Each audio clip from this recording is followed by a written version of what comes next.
Dios les bendiga, mis amados hermanos. Doy gracias a Dios por la oportunidad de compartir con ustedes mi cuaderno espiritual. Doy gracias a Dios de que llegamos al fin de esta semana, hablando acerca de lo que debemos hacer cuando pecamos. ¿Y qué es lo que hemos estado aprendiendo esta semana? Que lo que debemos hacer es confesar nuestro pecado. El Salmo número 38, versículo 18 dice: por tanto confesaré mi maldad, me contristaré por mi pecado. Si leemos todo el Salmo, nos damos cuenta que el salmista estaba sufriendo una enfermedad desoladora. Describe de manera enérgica su intenso sufrimiento. Sus amigos, sus familiares se habían alejado de él.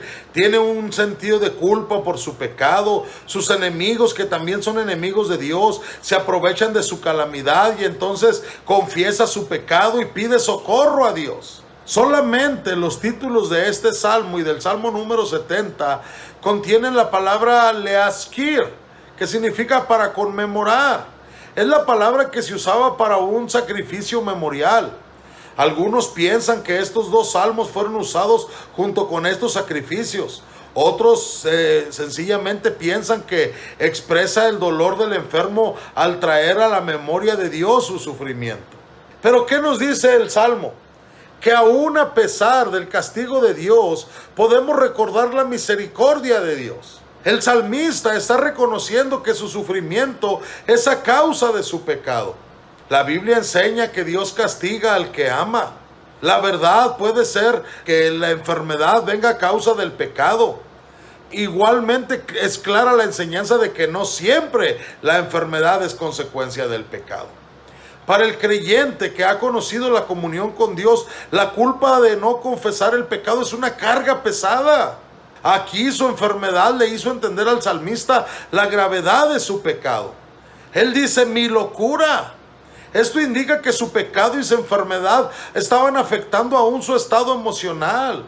También está pensando en lo insensato de su pecado. Desobedecer a Dios siempre es una locura, siempre es una tontería.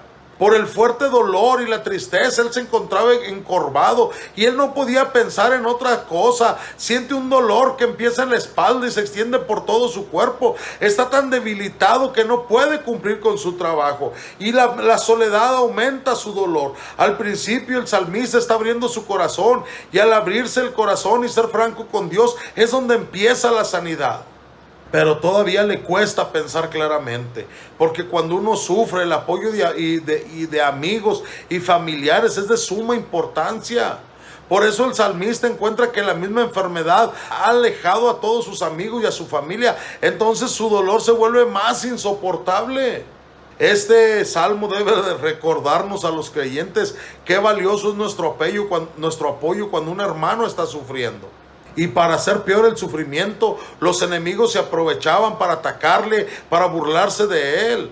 Porque el diablo sabe aprovechar la situación cuando un creyente está dolido, está triste, y más si es un líder de la iglesia. El versículo 15, 16, 17 y 18, en hebreo todos comienzan con la palabra ¿por qué? ¿Por qué? Porque se nota el proceso, se había quedado callado. Pero ahora está esperando en Dios. Reconoce que sus enemigos habían aprovechado la situación. Su vida está estancada, va de mal en peor. Por eso no le queda otra cosa más que confesar su pecado en verdadero arrepentimiento. Por eso el Salmo dice: por esta causa, por esta razón, te voy a confesar mi pecado, porque no soporto más. Me voy a entristecer, pero no por el dolor. Me voy a entristecer por mi pecado. Este salmo es una oración en los tiempos de enfermedad. Esta oración debe salir desde lo más profundo de nuestro corazón. Probablemente nadie sufra todo lo que David sufrió a la vez, pero la oración del salmista expresa lo que él le quería decir a Dios. Se destaca que el salmista siempre decía: Dios mío, Dios, tú eres mi Señor y mi salvación.